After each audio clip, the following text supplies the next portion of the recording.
Okay. Hey, All hello. right. Good morning, good afternoon, good evening, everyone from wherever you're joining us. I am Jason Walls from QA Cafe, and I have here with me, Carl Wuyts, who is a very good friend of ours and one of our favorite CD-Router users, and who has also been in the industry for quite a long time on both of the vendor side and the operator side. And he was very gracious enough to come on today and give us all an overview of how it is that he approaches automated CPE testing using CD-Router and a bunch of other mechanisms. And we thought it would be really valuable for our audience and for anybody out there who is looking to uh, hone this sort of practice for themselves or who is doing it for themselves. And he has a lot of insight. So we're very happy that you're here today, Carl. So thank you for doing this. Yeah, thanks for having me. So it's a pleasure to be here, and let's Yeah, hope yeah, it brings some added value to the people. yeah. So we're using Zoom for this. So if you have any questions, please do type them into the Q&A control panel in your Zoom control panel down at the bottom. There's like a Q&A box, and that will let Carl and me see the questions, all the questions that we can come to. And then there were some that people asked ahead of time, and we'll kind of filter in what's going on, and then we'll have a full Q&A session at the end. But from what I understand, Carl is going to do this very kind of interactively. So if you do have questions like as we're going and they pop in the Q&A panel, we'll try to bring up and go. This isn't going to be quite a read slides and wait for stuff to happen situation. Yeah, All so I right. just created a couple of slides to just keep track of a few things, but Yeah, feel free to interrupt. And Jason, if you see some questions popping up and I'm missing them, just let me know. sure. Sounds great. I also have to notify the people that you seem to have invited my younger brother, but he wasn't available. So you have a bit more gray-looking person at hand now. We were joking about on LinkedIn how you should just never change your original profile picture, right? All right, so I'm sharing All my right. Yeah. slides now. I hope everybody can see Yeah. them. Yeah. I can see it. Okay, that's fine. Okay, so just for starters, so the idea is just to have a few screens here. Just let me just briefly tell about myself, but that should not take too long. So I'm an IPv6 guy, which you can see on the very poor creative picture I've drawn on the right-hand side. Well, AI drew it for me. But I'm the technology lead at CPE at Innom Engineering at Telenet, and Telenet is a cable operator these days. It's a fiber and cable operator, obviously. What we do is, yeah, we build test infrastructure, collect things like use CDRouter and some other things, throw things together, and we validate all kinds of modems, peripherals, fiber boxes, Wi-Fi stuff. I myself also do a bit projects with the vendors, so lead with the OEMs on certain products and so forth. So yeah, basically what we try to do is to try to qualify the different releases and platforms we get and deploy them to our customers. So that's basically it. When I joined Telenet, I have a background maybe, but it's coming back to this one. So I am now at Telenet, which is a service provider.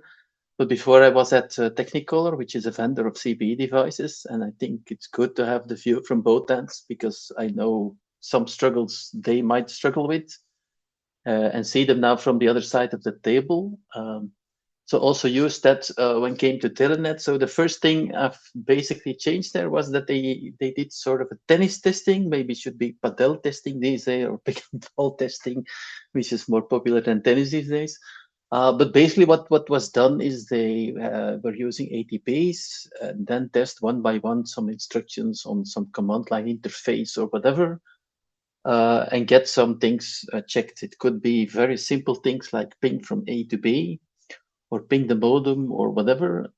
But these kind of things, so we've replaced those things, most of those things, with CD routers, chassis, and well, we have multiple these days, and doing protocol testing.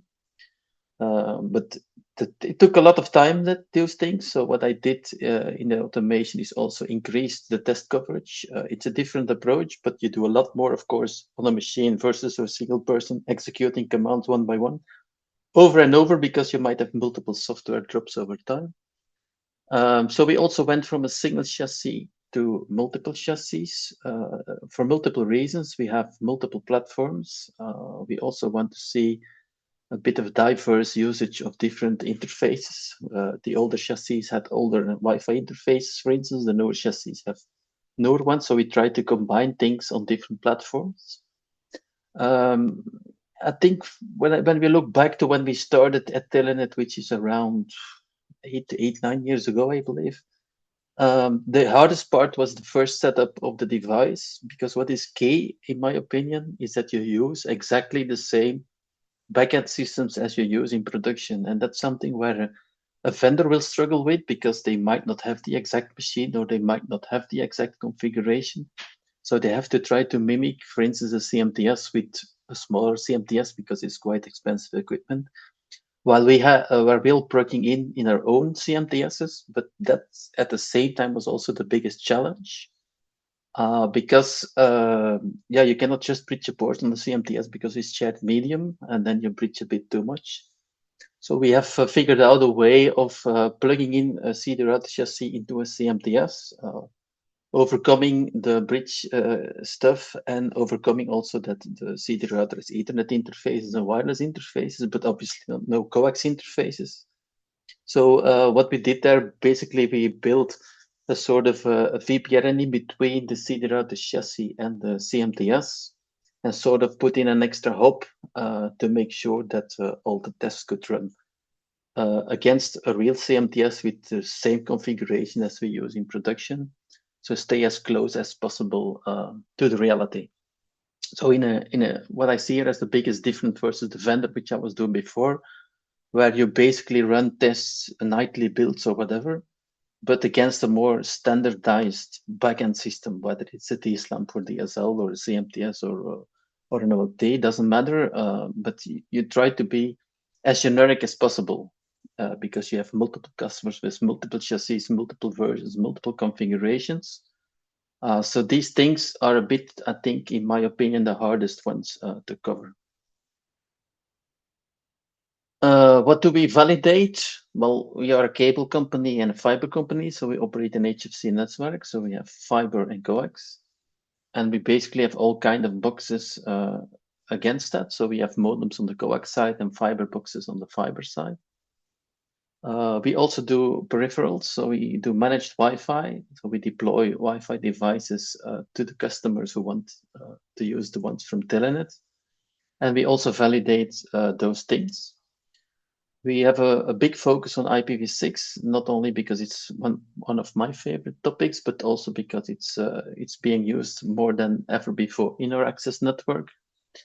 We have a lot of performance runs going, wired and wireless, also the wireless ones. So for the wireless ones, we're using anechoic rooms for CDRouter, where we have per setup an anechoic room where the CDRouter chassis is sitting in. We then have a conducted connection to a box aside of it, where we then do a radiated Wi-Fi in the other side, so that we can do sort of a real radiated Wi-Fi test without too much interference. And then we can use the single interface or the multiple interfaces of the CDRouter chassis. We do basic tests just from LAN to WAN, but we do LAN to LAN, we do multi-LAN to WAN. So we have all kind of combinations possible. But the usage of the anechoic rooms is, of course, quite critical for us. So opposite also to the vendor is that our focus is not to get, well, we also want to get the highest throughputs, but you also need to put some realism in place, because today you see a vendor advertising on 320 megahertz or 160 megahertz, but in reality, as a deployer, to deploy it as an ISP, it's a lot harder to do that, because you need to make sure that you also don't hamper your neighbors. So we test basically every channel with every channel possible and all combinations. And our goal is end-to-end, more than just getting the highest number. So we also want to base on the box. You can go up to, I don't know how many gigs, but it's crucial to have that spread out everywhere. Regression-wise, what do we do at Telenet? Well, I think the key is repeat, repeat, repeat, and repeat. So I even repeat myself here.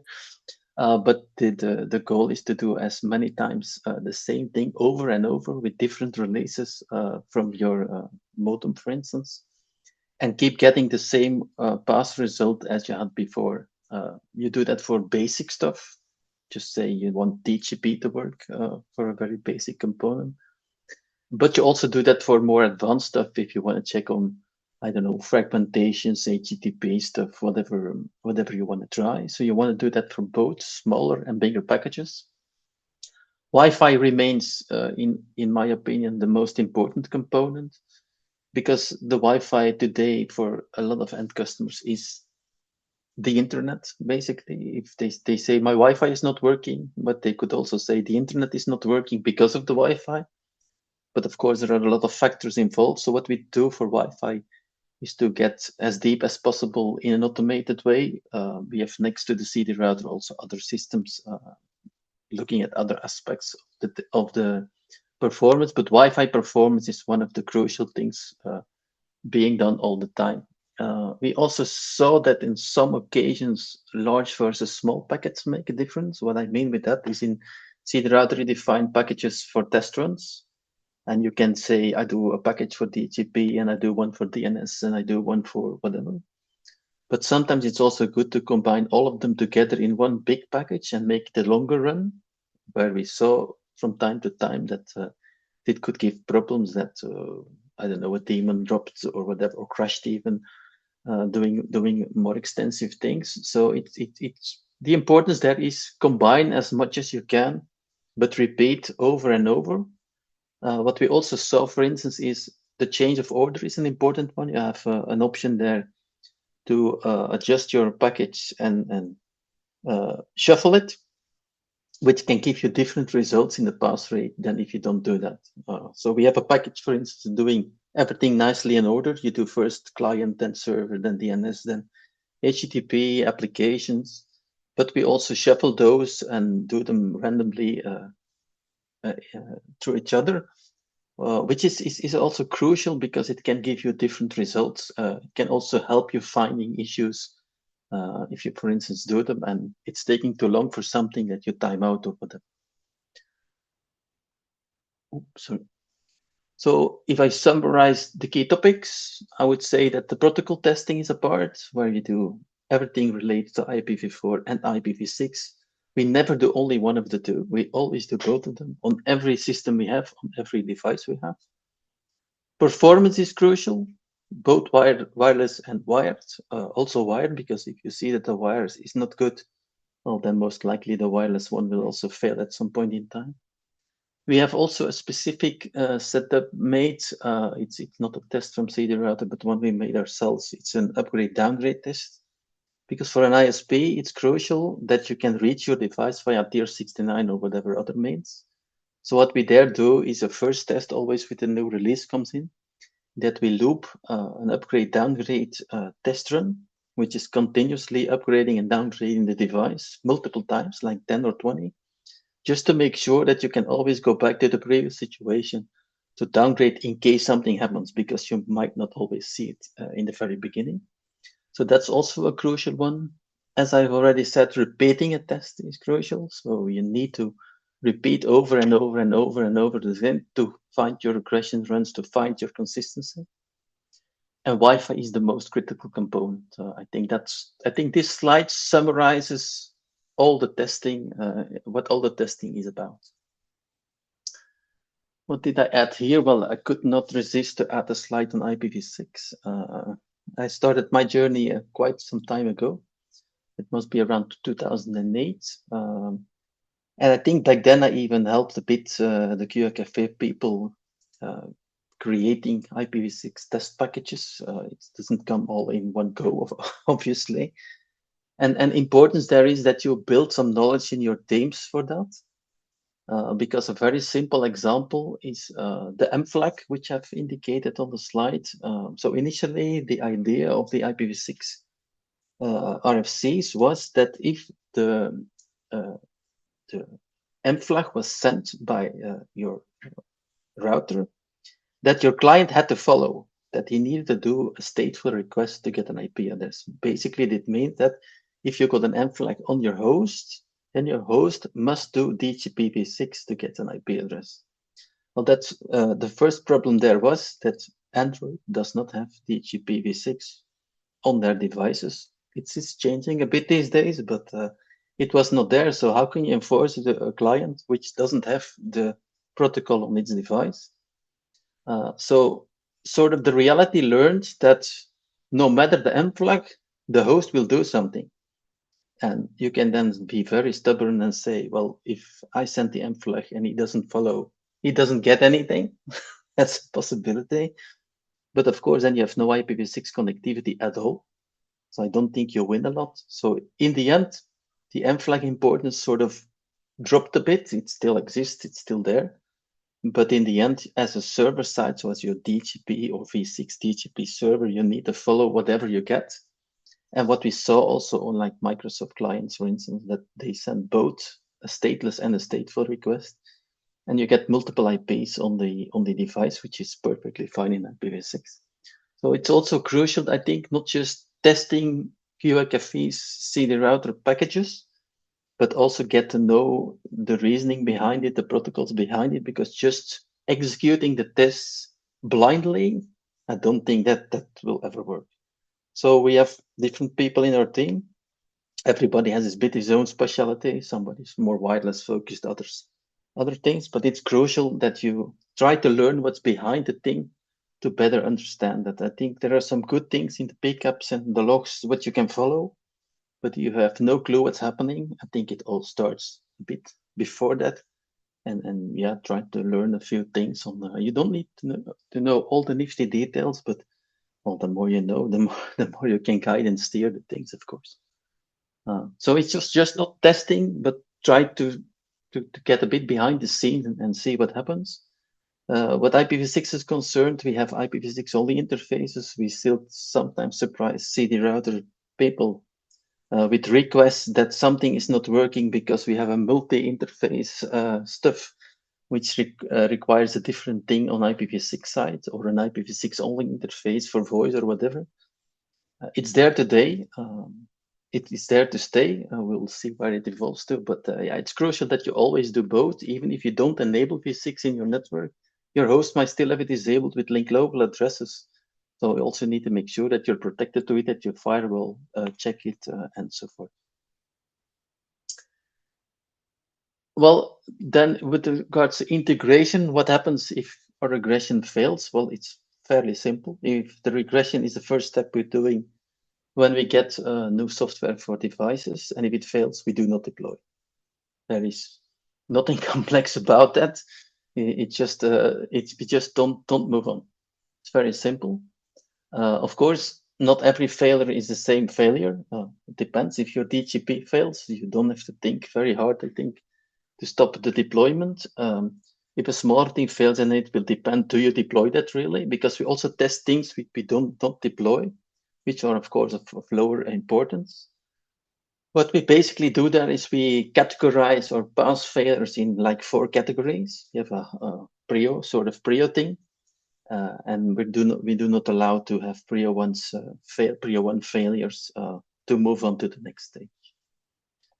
For vendors, I think CDRouter could be useful to put them in the CI/CD pipeline. So basically, every run you do at night, you have at least a sort of a sanity check. Could be a smaller sub package or a few sub packages of the tests in order to move on. And that's at least what we did at Technicolor, where we have tests in multiple stages. Quality is crucial, so we should do it properly. And my last slide, and then I stop my slide and I open the floor for questions, is what do we expect from a vendor? And maybe that's a Belgian thing, I don't know, but we prefer an open culture, which means that if a vendor sends us something, we expect them to tell them what went wrong on that release. And that's a very hard one to enforce because people want to give you the perfect version, but we know that from a long time working in the industry that perfect does not exist. So we prefer them to tell us the issues rather than to hide them and that we find them ourselves, because then we get upset. It's a Belgian culture of being is open, but I think I still see a lot of failures at vendors not doing this. They are hesitating to do that because they think if we say there is an error of a bug that we think it's crappy stuff they deliver. Well, I think it's the opposite. So I think you should be open and have a good relationship with your ISP in order to move together forward, not just to ditch something in and then hope that it works also on their end. You could also miss things. You have not the same CMTS, for instance, in the coax side, which could make a difference. So for us, it's also not about maximizing the throughput on the Wi-Fi. Ideally, of course, yes, but we need to make sure that everybody can have a decent experience. So that means that we might target, for instance, more 80 megahertz over 160, while the 160 can give you more throughput. So it's important for us that it's a common deployment scenario. It's not an individual one. But of course, as a user, you can often just reconfigure a few things if you live on the countryside, for instance, not in an apartment with hundreds of people. It's a different thing for the Wi-Fi, for disturbance, for interference, than if you live in a busy area. So basically, it's a cyclic thing. You deploy, you run, you do it again and again and again and again. So yeah, the repetition, the regression completed, and then do it again. Although the regression is complete, you will still go again. That's an important step there. I think that was my last slide. So the floor is open for questions, Jason, if any. All right. Well, right. And so like we said, if you have any questions for Carl on, how he does things versus how you want to do things, feel free to drop them in the Q&A panel. But we do have a whole bunch sort of that people were asking ahead of time that I think we can dive into. Let me just Sure. reply to somebody here.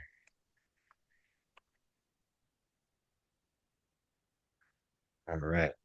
Yeah. So I really like I should the regression, the firmware regression thing. It's like going back and forth and upgrading, downgrading. I thought we were harsh to the CPE. That's pretty intense. But it's not ideal for the flash, obviously. Yeah. But yeah, it's something you have to do. The last thing you want to do is a truck rollout. So the first thing to prevent that is to make sure that you can always go back to, let's say, a stable previous version.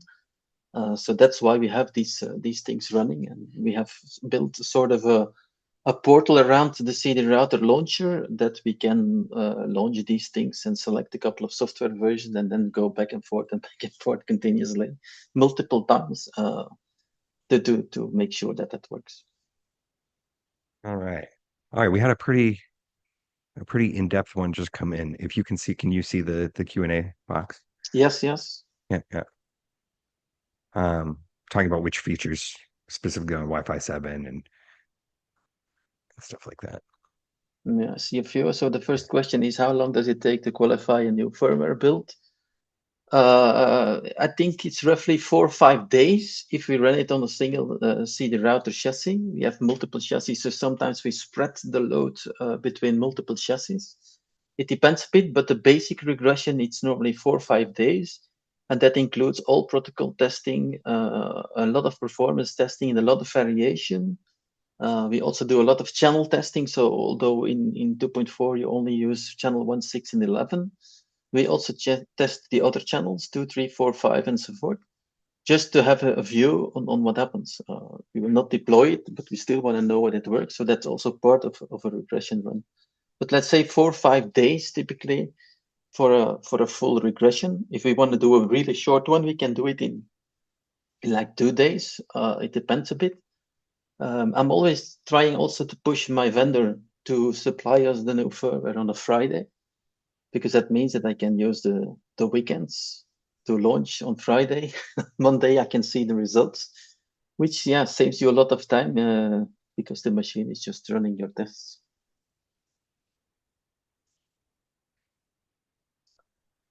Then I Because see a it's second one. yeah. Okay, How do yeah. you yeah, how do you handle a cloud managed devices, Yeah, ones that cloud have managed to connect. Yeah. devices. We initially were using CDRouter Live, where we had a live interface for your traffic to exit. What I maybe didn't specify yet is that all our chassis are running in a closed loop, meaning that we do not allow traffic to exit the test setup. So everything circles between the device under test and the CD router with some hubs via the CMTS or the OLT. But yeah, CDRouter Live does not exist anymore, so got replaced by ICS. And I have to say that was also one of my hardest struggles, where your team has helped a lot. Because yeah, we run into troubles that DNS wise and other stuff were like half working. We prefer it not to work because then it's typically easier to find the reason for that. But in the end, it was due to the extra setup of the intermediate VPRN that the routing problem there in the lab network basically was causing this. So half of the traffic was sort of leaking out if we did this ICS thing, which which was obviously not good because it was not answered. But today we have a couple of things running. Sorry, things running on a device. Like for instance, we are dividing Plume in our network.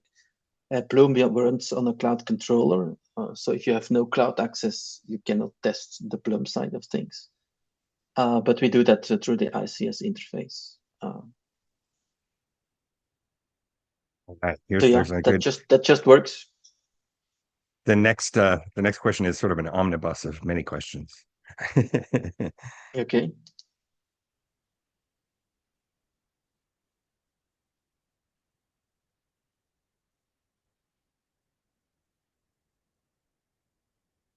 That's So we indeed a have some lot. Wi-Fi questions in there. Well, let me Um, maybe try them one yeah, one by one. yeah. Well, so most of our deployment today is still DOCSIS. So the main focus of our testing is still DOCSIS. Not sure what exactly meant with combo routers, but DOCSIS modem is basically a router. So it does the modulation, demodulation of your coax, plus it does all the routing things you normally expect from a router, being DHCP, firewall, whatever is in place. So what features do we test? Well, everything related to the protocols which are very popular, meaning DHCP, DNS, applications, HTTP, HTTPS, everything which is involved there. So we run there a quite extensive load of the basic CD router packages on V4 and on the V6 extensions. We do everything on V6 the same as on V4 where it applies, because it's not always the same. For instance, for V6, the main deployment mode today is stateless still, not stateful. So there's some differences between V4 and V6, but in the end, we also run everything what is available there on the both side of things. Wi-Fi 7 specific testing. Well, we are not yet deploying a lot of Wi-Fi 7, but that's still in the early stages. But we have the new chassis from CDRouter, where we can virtualize the 11X, where we have Wi-Fi 7 configuration as well. MLO, that's a hard one. I would say that today there is still work to be done on both ends, host and AP side. On the MLO side, some things are working properly, other things are, let's say, not working always that good or not as expected. Although it's being advertised as one of the key things of Wi-Fi 7, I think it's still missing a few things there, left and right. And I hear when talking to people that Wi-Fi 8 could be considered more as a Wi-Fi 7 Wave 2 or something, which would fix a number of these things. MLO is for sure an important thing, especially probably on the backhaul if you mesh on things. It can, of course, also bring other benefits. So there is no mega focus yet on MLO. I think we need to progress a bit more in time to do that. Broadband forum wise, TR398. What is TR398? Jason, help Oh, me out that's here. the Is that the Wi-Fi USP? performance That's the Wi-Fi Oh performance no, the metrics. private Yeah, yeah. performance thing. We don't do that yet, so we're not using that at all. Then assuming you use in conjunction Wi-Fi interparty. what IPv6 use, everything we have in CDRouter is being tested, but of course only when applicable. Stateful, for instance, we do from time to time a check on that, but not all the time because it's not actively used a lot. So we don't do that. Results going in reporting format or reporting mechanism. Yes, we have sort of a portal wrapped around our CDRouter system to both launch tests, but also to have to create an automated report out of the tests that you don't have to go into the UI of CDRouter and to check individually one by one. But of course, if thing gets reported, something is wrong, you still have to, or might have to go there to look into the logs or the pickups.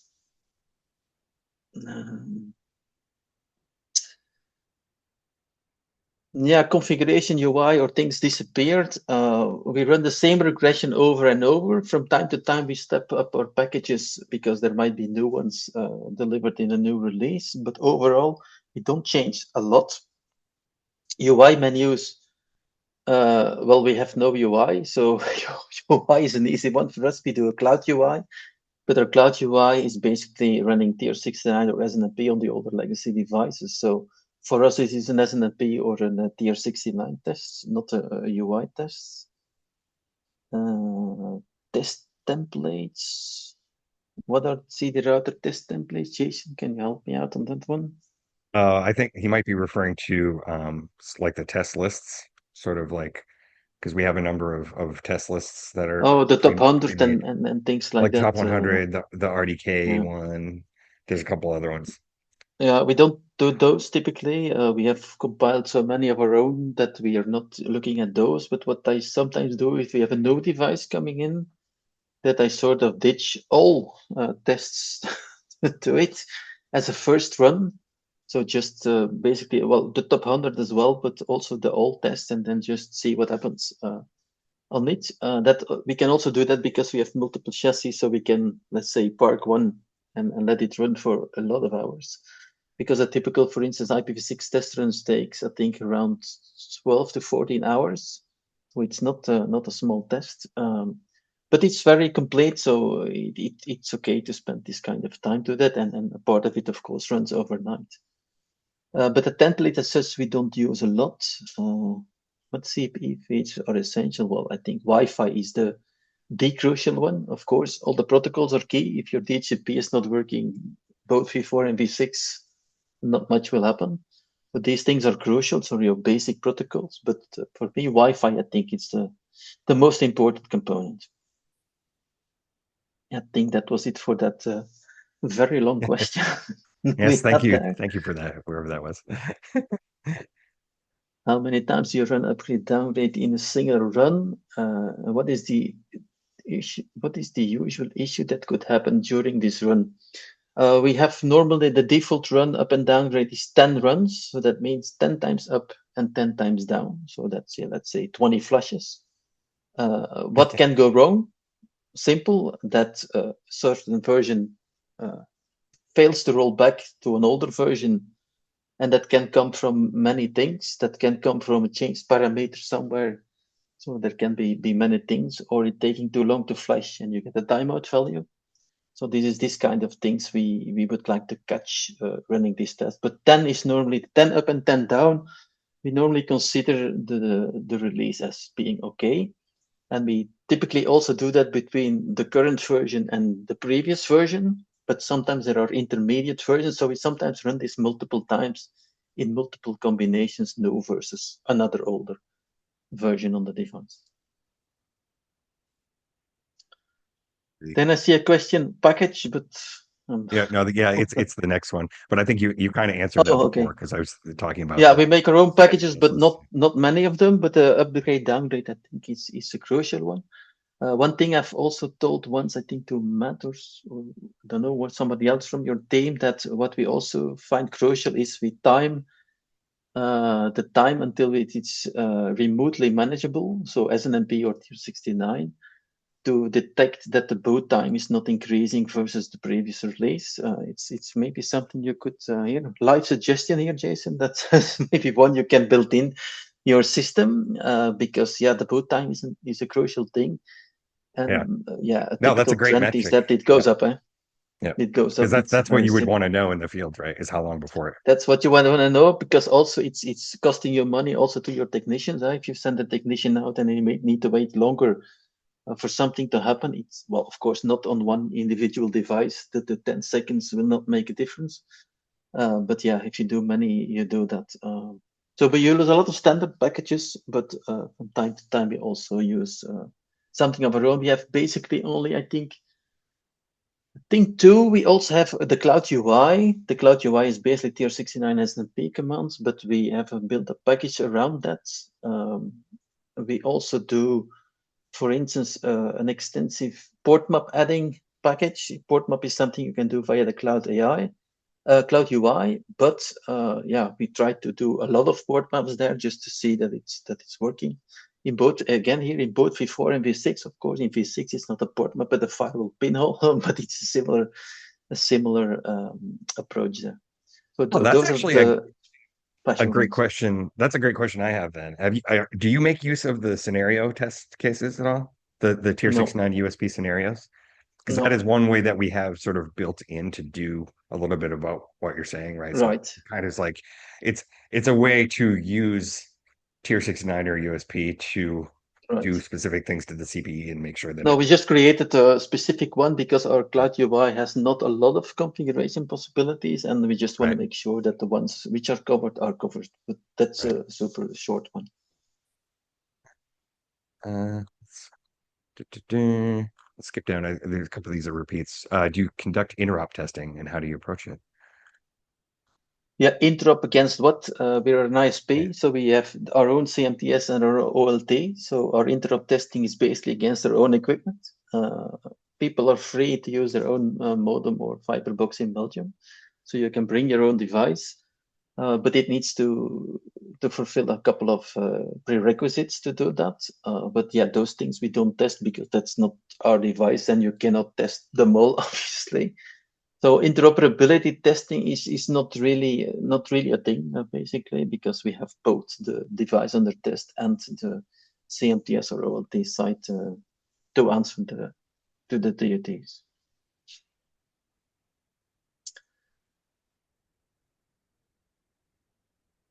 Next is if you Then have a failure, yeah, you see that one? Yeah. yeah.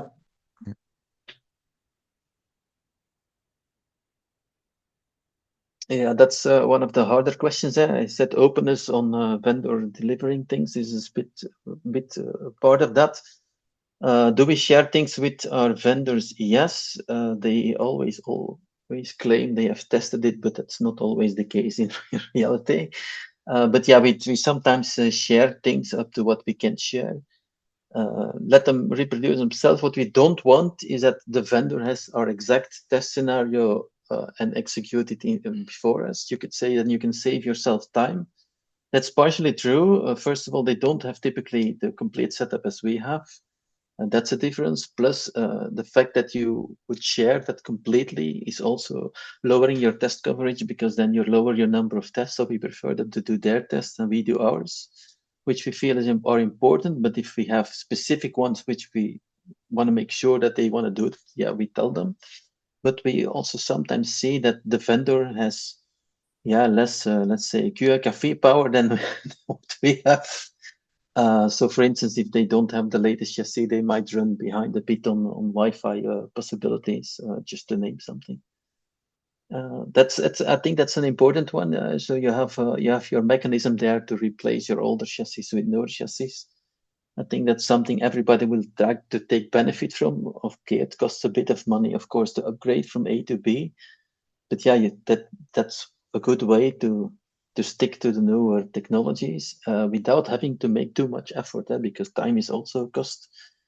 So yeah, it's quite an efficient way, I believe, what you do there to do that. Sometimes it gives a bit of problems because you change your interface names in between chassis. So you move yourself from Wi-Fi AX to all of a sudden another name with 2.4 and 5 and whatever in there. Yeah, so it's a bit of a hassle if you move from chassis A to B. But yeah, typically we built some scripts around it to migrate from A to B. and keeping all the packages and configs in place. Yeah. Do you find that you have more time to focus on field trial now that CDRouter is automating stuff? Well, not really, because the field trial follows a successful qualification of a software build. So if the software build is fine, we can move ahead and go to a field trial. Do we spend more time to field trial? No, because if the device says, if we say it's not okay, the regression, then there is no field trial. So there is not sort of link. It can just make you start earlier if you finish earlier with your regression runs, but it doesn't really give you more time. I think it gives you more time to do other things, like we do extensive testing on the Wi-Fi side. For instance, we also do hardware-related things like ERP, so measure the power for the Wi-Fi. I think that's something not many ISPs do. But yeah, it gives you time to do those kind of things because you save sometimes doing it in an automated way and on the, let's say, the basic, the more basic things. I think that was the last one. Oh no, there's Oh, another one. there's a new one. Yep.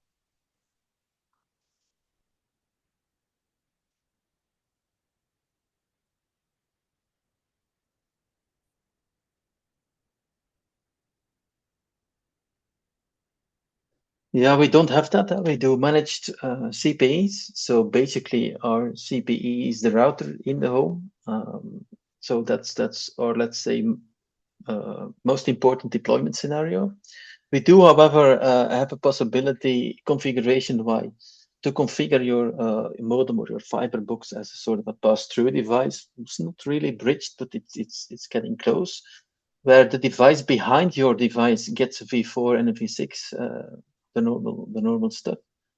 But we don't test the behavior of what's coming behind. We only test the fact that you can that the device behind it gets on there, but we don't do those tests through CDRouter because that would mean that you need to put an extra router in the box, and yeah, it gets a bit crowded in these small anechoic rooms. So we typically do not do that in the box. So that's still a manual test.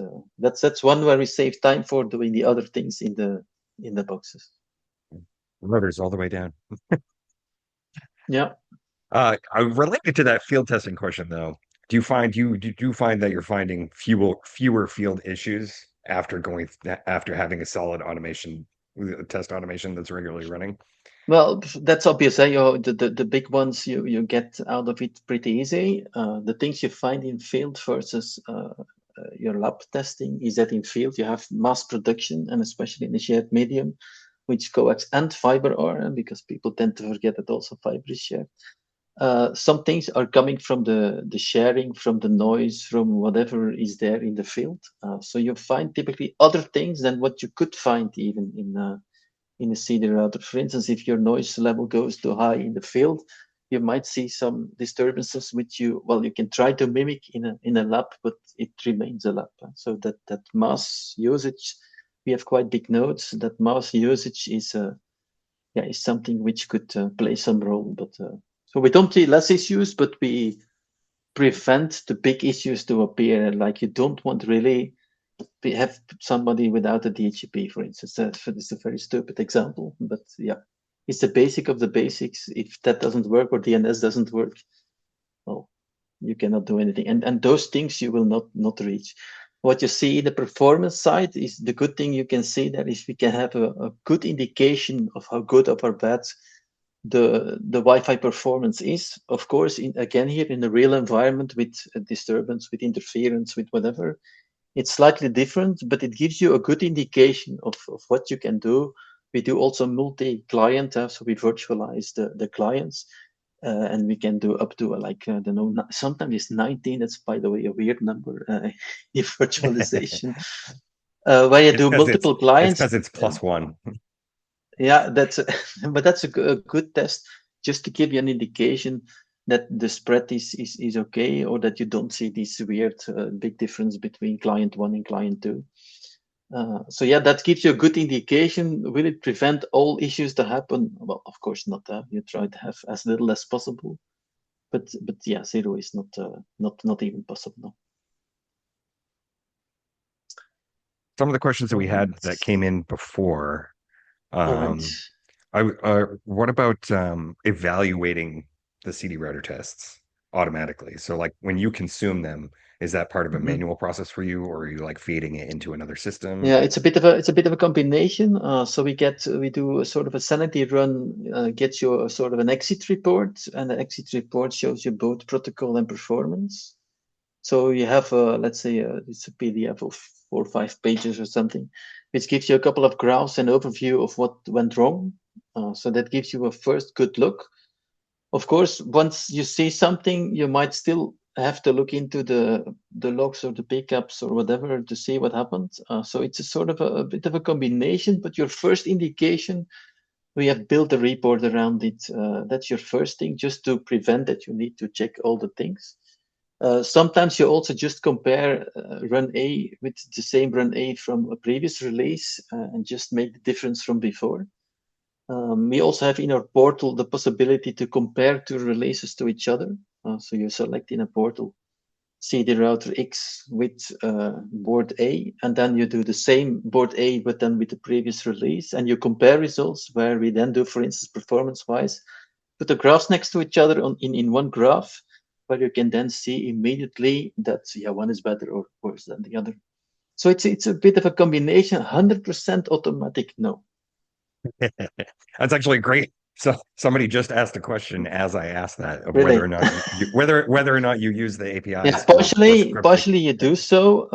Well, today, what we today sometimes also try, what I also try to do the last couple of weeks is with, the increasing AI stuff, you need to try at least something. So uh, Claude is very familiar with the CDRouter API. And it's a very basic API.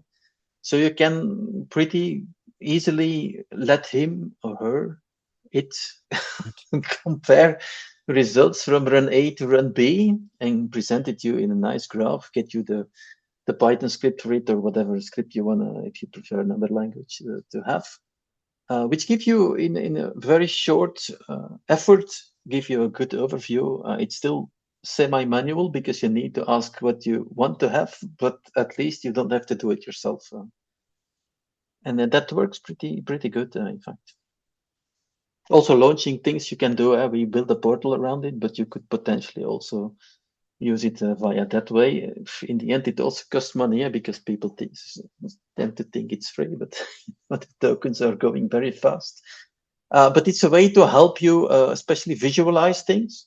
For instance, performance. CDRouter has quite a good performance graph, but it's giving you one look on one specific thing, while you might want to compare things, and then you don't have something straight away. So you can just ask, compare A with B and put it in a graph, and 2 minutes later you have it, and you have the py file to do it again later for something else, or ask it again, of course, do it as well. So that helps. But fully automatic, I don't think that's completely possible, but you can go pretty far in there. Mhm, mhm. There's something about are you automating, are you running automation for the agents on the home gateway? And I assume this means the hosts on the client side. And Yeah, so we obviously, have a couple yeah. a couple of things. Well, agents. We have agents on the CPE. So we have like the Bloom agent or some other agents. The testing there is always via this ICS module. I don't see another way of doing that in CDRouter, especially because we don't want the traffic to leak outside the box unless you need to go outside the box. And if you need to go to the cloud, so that's in my opinion, the only possible method. And for those who aren't familiar with the ICS, it's basically it's a feature of CDRouter that's an add-on that allows that external traffic to go somewhere if it needs to. Because there's a lot of Yeah, devices what you out there basically that do won't even is turn on unless they do Yeah, communicate. what you basically do is you have your one interface defined on an Ethernet port, let's say Ethernet 2, and you add another Ethernet port, Ethernet 3, whatever, where you put an exit interface on, and it will resolve all your DNS questions, your cloud access, your whatever via that port in a knotted way, which is in the beginning kind of a weird thing to see IPv6 knotted. I'm a bit allergic to that. But yeah, I must say it does what it needs to do. You see the thing popping up on the cloud side, and you can do the normal things you should do when you have a manual runner. So that's good. All right. Well, if there's any more questions, we do have a few more minutes. I just wanted to pop onto this slide that I've had up in front of me for a bit. Sure. Um, if you don't have CD router and you want to kind of figure out what it is that Carl's even talking about and how you can put it into your into your deployment or development process, you can request a demo there. But we also have a lot about what Carl is talking about here is in our automated test strategy guide, which is pretty long and in depth, and talks about some of the things that you should think about in the order in which you should do them and which things you should prioritize and all that sort of thing. And that comes from a long time of putting things together and talking to people like Carl. And then Carl and I did a podcast episode last week, where we go into a lot of this stuff and then also sort of his history and how he knows as much as he does about CPEs and CPE testing. And you can find that there. Anything else? Were there any of the other questions from beforehand that you wanted to jump on, Yeah, Carl? there are still Yeah. a few others left. I saw some questions on Purple. We are a coax company, fiber as well, but RDK is the OS running today on our devices. Today, you never know what happens tomorrow, but today, so there is no such thing for us like Purple qualification or whatever. We of course see the lifecycle management and stuff being ported from one end to the other. So there is some similarities, but there is no certification part whatsoever on the what we do there on the CDRouter thing. I think there was one about security certification. Like, do you guys have a security process? Yeah, security certification. Well, basically, the OEM is responsible to do that. We do from time to time some pen testing on CDRouter. We only use the Nmap stuff, but Nmap, of course, is not the full circle of what you should do. There are probably other methods. We do pen testing on our devices, but that's a sort of a manual process we're doing, and it's not being done constantly, obviously, but we do that on every device we have. But yeah, to do that fully automated is not such an easy thing to do. There are some companies who offer some things. I'm not evaluating all of them, but in the end, it should be the OEM doing that. So it's more of an OEM question than an ISP question. Oh, we had a question just come in on the Q&A Okay. about long-term stability testing. You can see it there. Okay, let me open it. Hmm.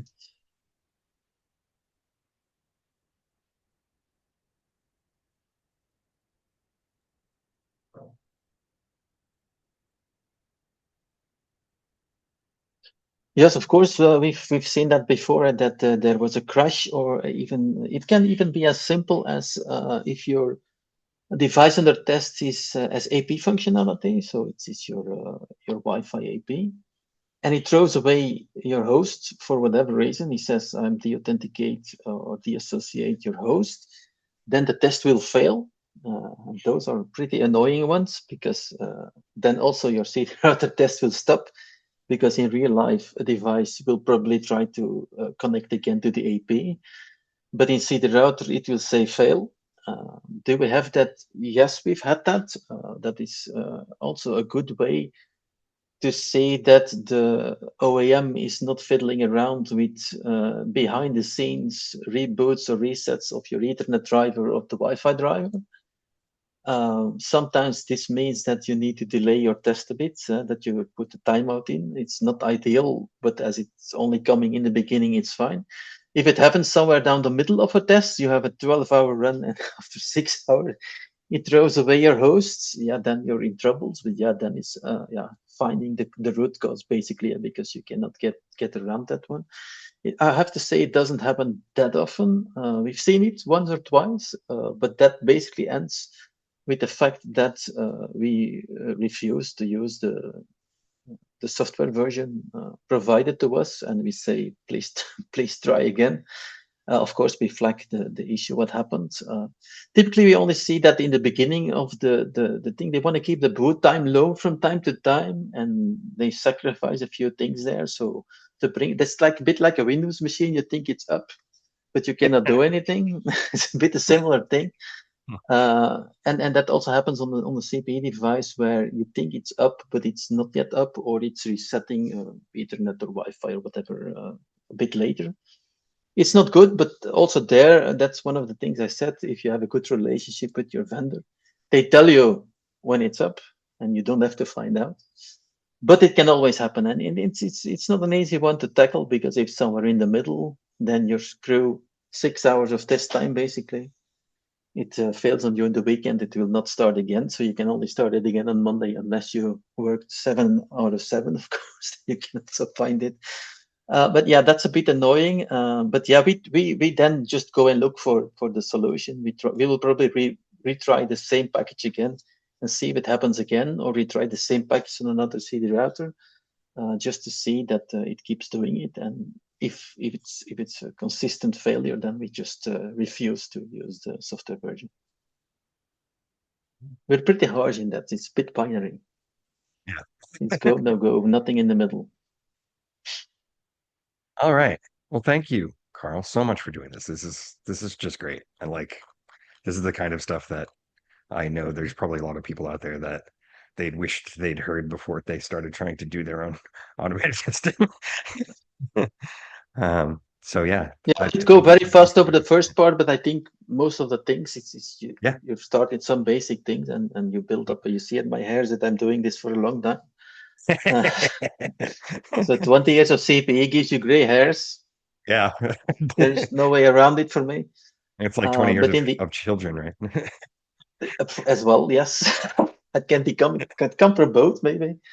But yeah, I think there's some good things in there. I think what I also appreciated on your end is the open answer and the openness with the vendor. I think I find that with you. If I ask a question and you say, "Oh, it's our mistake," you say it's our mistake, which is trivial for some people, but some people have a problem saying that and they try to sort of wave around it. Why? It's things happen, errors happen, bugs happen. That's fine. Yeah, I don't think Matt would stand for would stand for not being completely honest about things like this. Yeah. No, but that's a good thing. Eh? You just open it, and if it's not working as intended, it is not working as intended. I mean, that just happens. It's never perfect, especially not in CPE because it's a low cost device, Hmm. which these days cost a bit more with the expensive memory, but it remains a low cost device. And yeah, some things getting rushed, that's also not helping. Right. Great. All right. Some people asked about the slides in the video. Yes, we will send those out to the people who registered for the webinar, and we All will right. probably put this up on YouTube at some point. And other than that, you can find Carl on LinkedIn. If you have any other Yeah. questions, let us know. Thanks so much again, and we'll talk to you all next time.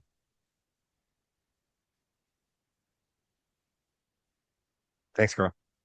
Okay. Off we go. Bye.